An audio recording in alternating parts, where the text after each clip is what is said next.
Hello, thanks for stopping by the Mr. Fide channel. I'm Mr. Fide. I would like to thank everyone who has been listening and the people who have been leaving comments. I'm going to go ahead and give my little speech at the beginning here to let you know that I am not a mental health professional. I am a guy speaking his own opinion as he learns as he goes. We left off in the middle of Chapter 7, and at the end of Chapter 7, Singer talks about many psychotherapy cults. However, I don't think any of them are still operational, so I will just focus on the 2 points that we didn't have time for in Part A. Peer pressure and remodeling. Singer states, peer pressure is an effective means to get people to fit their behavior into group norms, and that this works equally well with old and new members alike. She mentions 2 methods. The first is training people to appear open and friendly to get the attention of newcomers. This would include smiling and enthusiastically telling new recruits what a wonderful group and ideology they have discovered. I have been told that acting happy is a way of actually being happy. However, I have to believe, at least from my experience, that acting friendly and putting on a public relations type face may create the illusion of being happy, but is actually rather exhausting. When having to do it for an extended period of time, I really have to say it can lead to covert hostility, passive aggression, being 1-1, whatever you want to call it. If it was expected of me to be a certain way, regardless of how I truly felt, I personally think it could eventually get me to snap. This could be the cause for recent events such as John Carmichael's most famous comments, protesters being doused with water in Toronto, the Battle Creek, Michigan and San Francisco Scientologists attacking protesters, and the ridiculous theft of signs by Vicky Boyce, all within the last 6 months. Similar embarrassing events over the last several years may have resulted in the temporary removal of Mark Bunker's Xenu TV YouTube accounts that feature several of these crazed attacks. I can only imagine the surprise when the removal of the accounts increased the number of views for Xenu TV videos into the millions. But that will lead us to the second method, and I'm not quite finished with the first one yet. Singer speaks of women starting to dress alike in groups, not because they are told what to wear, but to fit in with the group. She speaks of how letters of members of the group to their families are often nearly identical in some groups because they are often copied from a form letter provided by the group. In Scientology, L. Ron Hubbard has given a recorded lecture that he has shared with members who are in the process of disconnecting with their families and friends, now available to all on WikiLeaks. And many former Scientologists recall publicly having superiors listening into their phone conversations being told what to say to worried family members so they will not have to go through the disconnection process. That, I am told, is called handling. I am also told of another process that Scientologists have called, and I may have the phrase wrong here, but I believe it is called fair roads, fair weather, where they simply do not talk about major events in their life. They simply talk about a limited number of subjects that the group feels is acceptable. These practices also lead to the second method Singer mentions, and that is an atmosphere that states that there is only one way to be, and what that one way to be is. And at this time, I would like to look back to Singer's 6th criteria for thought reform, as we mentioned in Chapter 3, Part C, and that is to put forth a closed system of logic that can only be modified by the leadership.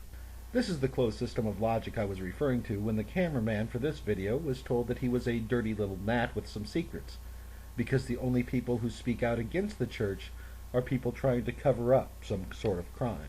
This was also expressed by a former Scientologist named Amy, who last week was interviewed on the Women's Entertainment Channel. Singer also points out that in Robert Lifton's book on totalism and brainwashing, the effects of a person meeting the totalistic ideology of a group. She also goes on to state that the cult leader, or mind manipulator, manages to use the innate tendencies toward group conformity that we all bring with us, and says that it is a powerful tool for change, and that nobody has to announce the rules to us. Singer also notes in this section that cultic groups tend to weed out bad actors, the disobedient, unruly, the delinquent, the hard to handle, and difficult to influence. L. Ron Hubbard, in his book Science of Survival, gives guidelines for personality types and rates them on a tone scale, and suggests that everything above 2.0 has a tendency to survive, and the people below 2.0 will succumb towards death, and goes on to state that these people should be left behind without sorrow. And this leads us to the last section that we will be discussing in Chapter 7, Emotional Manipulation. For this section, Singer refers to social psychologist Robert Cialdini, who is considered the foremost expert on automatic influences or mindless compliance. Here on YouTube, you can see him talk about his book, Yes, 50 Scientific Ways to be Persuasive, but at this time of night, you have no idea how happy that I am that Singer only lists 6 of them.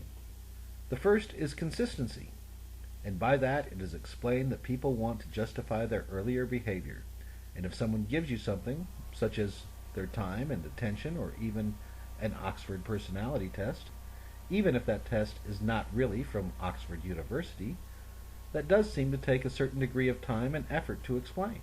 Remembering back to Chapter 3, Part C, where Singer's second criteria was the control of a person's time and environment.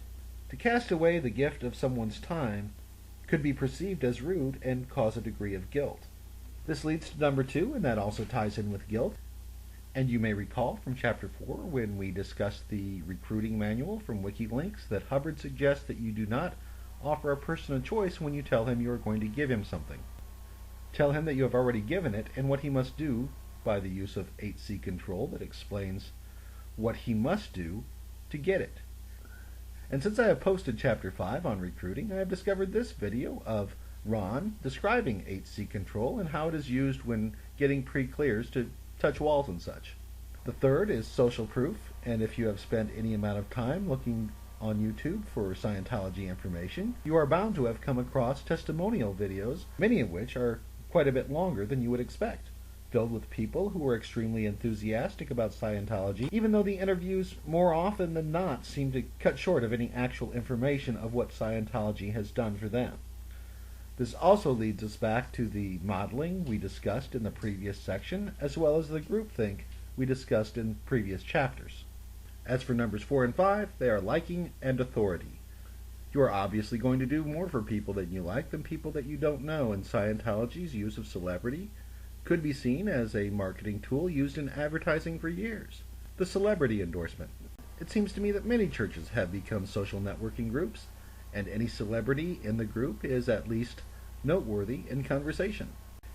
And it goes without saying that people of authority tend to get the results that they want, regardless of what results those are.